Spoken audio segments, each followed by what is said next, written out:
In this video, we're not going to look specifically at how to improve a specific exercise and look at the mistakes. Instead, we're going to talk about a concept, the concept of making sure that you're using tension to your advantage.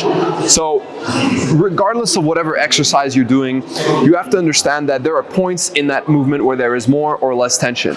But if your goal is to build muscle, if your goal is muscle hypertrophy, then you should try and improve the amount of tension that there is within each rep of that exercise. If you are a power lifter, that's not your goal. As a power lifter, you are trying to optimize the route that bar takes, that dumbbell takes, that pulley takes, whatever it is, in order to move it from point A to B with the least amount of effort.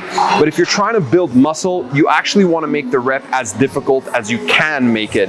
Basically make it loaded with tension so that the muscle is working as hard as it can throughout every inch of that range of motion, in the stretch position, in the mid-range, in the contracted position.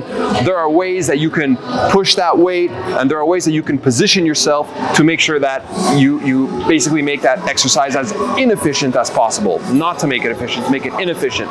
So you're doing more effort in each rep.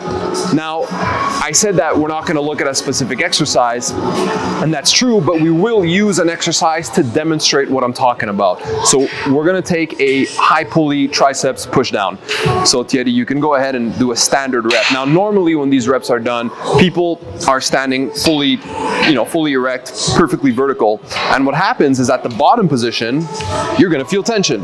Nobody is arguing that point. There is a lot of tension on his tricep. You feel it. However, as he comes up, there's still tension, and right around there, that's where tension is completely lost. And as you can see, his tricep is completely mushy. And the reason for that is because the angle of his forearm matches the angle of the pulley. There's no differential in angle that causes torque in that muscle.